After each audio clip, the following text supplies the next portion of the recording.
तो यूपीएससी के द्वारा पूछा गया ये प्रश्न मैं लेकर आया हूँ। यदि मेरे भरोसे पर कि अगर टीका है कि मेरे द्वारा अगर क्या एक्शन लिया जाएगा, तो मैं देखिए जो है सजेशन दे सकता हूँ। इससे ज़्यादा मेरे पास और मैं काम नहीं कर सकता, क्योंकि मैं डीएम की तैयारी करता हूँ, यूपीएससी की तैयारी करता हूँ। तो जो भी बातें करूँगा वो कानूनी रूप से करूँगा। कानून के अलावा मेरे पास बातें नहीं हो सकती है। इसलिए आप लोगों को अगर लड़ाई झगड़ा जो भी करना है वो अपना कार्य करें, मैं उसके लिए नहीं रोकूंगा। यदि आप हमारे पर भरोसे बैठे हैं कि मेरे द्वारा एक्शन क्या लिया जाएगा, तो मैं पढ़ाई करता हूँ और पढ़ाने का काम है। ठीक है, अगर लड़ाई झगड़ा आप लोग कर रहे हैं तो बस इतने ही चेतावनी देंगे कि पुलिस जो है वो कहीं से भी गिरफ्तार कर लेगी। इसलिए अपना ध्यानपूर्वक कोई भी कदम उठाएं। कदम उठाने से पहले 100 बार सोचेंगे, नहीं तो मैं कुछ नहीं कर सकता और मेरे पीछे पड़ने पर कुछ फ़ायदा है नहीं। अगर मेरे पीछे पड़ेंगे तो फिर उससे भी बुरा रिजल्ट आएगा। ठीक है, तो आप लोग अपना कर्म करें। जो गार्ड की नौकरी करते हैं वो गार्ड के करें, जिन्हें पुजारी बनना है वो पुजारी बने, जिनको दूध बेचना है वो दूध बेचते रहें। मेरा काम पढ़ाने का है, पढ़ रहा हूँ। गांधीवादी प्रवस्था के दौरान विभिन्न स्वरों ने राष्ट्रवादी आंदोलन को सुदृढ़ एवं समृद्ध बनाया था। विस्तार पूर्वक स्पष्ट कीजिए। 250 शब्द में लिखना है। समान अध्ययन मुख्य परीक्षा पेपर 1, भारतीय विरासत और संस्कृति, विश्व का इतिहास, भूगोल एवं समाज का ये प्रश्न है। भारतीय राष्ट्रीय स्वतंत्रता संघर्ष विभिन्न वर्गों का सामूहिक संघर्ष था। हालांकि भारतीय स्वतंत्रता संघर्ष में गांधी का आगमन राष्ट्रवादी आंदोलनों के लिए ऐतिहासिक क्षण था। अकेले गांधी ने संपूर्ण भारत को एक नहीं किया, बल्कि गांधी को प्रेरणा मानकर भिन्न विचार और दर्शन वाले लोगों ने अपने भागीदारी से भारतीय राष्ट्रीय आंदोलनों को मजबूती प्रदान की। गांधीवादी प्रवस्था का समय काल 1919 से 1947 तक माना जाता है, जिसमें भिन्न भिन्न स्वरों ने इस समय काल में राष्ट्रवादी आंदोलनों को मजबूती प्रदान करने में अपनी महत्वपूर्ण भूमिका निभाई। उनमें महत्वपूर्ण स्वर निम्नवत है। हिंदू मुस्लिम एकता के स्वर। वर्ष 1919 से 22 में भारत में हिंदू मुस्लिम एकता के रूप में खिलाफत आंदोलन की शुरुआत को देखा जा सकता है।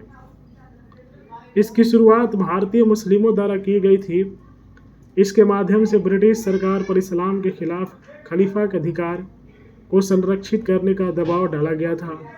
इसमें हिंदू मुस्लिम की सहभागिता को देखकर कांग्रेसी नेताओं ने हिंदू मुस्लिम एकता को राष्ट्रीय आंदोलन के अवसर के रूप में देखा। समाजवादी स्वर।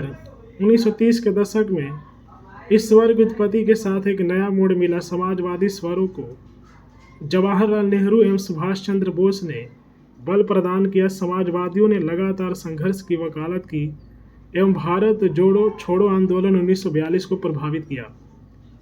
क्रांतिकारी चरमपंथी स्वर ने राष्ट्रीय आंदोलनों को 1921 से 1947 के बीच प्रभावित किया।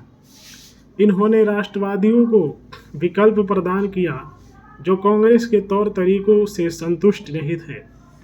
भगत सिंह ने ब्रिटिश सरकार के अत्याचारों के विरुद्ध अपनी आवाज बुलंद की। स्वराजी स्वर का उद्भव। वर्ष 1923 में CR दास एवं मोतीलाल नेहरू के नेतृत्व में 1919 के अधिनियम द्वारा प्रचारित सुधारों के खोखलेपन को उजागर कर आरंभ किया। उन्होंने उन सारे राष्ट्रवादियों को एक विकल्प प्रदान किया जो असहयोग आंदोलन के असमय वापसी से नाराज एवं क्षुब्ध थे। व्यापारिक व श्रमिकों के स्वर। वर्ष 1928 में व्यापार संघ की तीव्रता से विकास हुआ। कई हड़तालें हुई, जिसमें खड़गपुर जमशेदपुर टेक्सटाइल मिलों की हड़तालें प्रमुख थी। इतना ही नहीं, व्यापारियों तथा श्रमिकों ने वित्तीय सहायता देकर आयातित वस्तुओं को स्वीकार करके राष्ट्रीय आंदोलनों को सुदृढ़ करने में महत्वपूर्ण योगदान दिया। महिलाओं का स्वर। गांधीवादी प्रवस्था में महिलाओं की भागीदारी बढ़ी। सरोजिनी नायडू ने सविनय अवज्ञा आंदोलन एवं नमक सत्याग्रह का नेतृत्व किया। उषा मेहता ने भारत छोड़ो आंदोलन के समय गुप्त रेडियो कांग्रेस चलाया। मैडम भीकाजी कामा ने स्टुअर्ट गार्ड जर्मनी में भारतीय स्वतंत्रता का झंडा फहराया।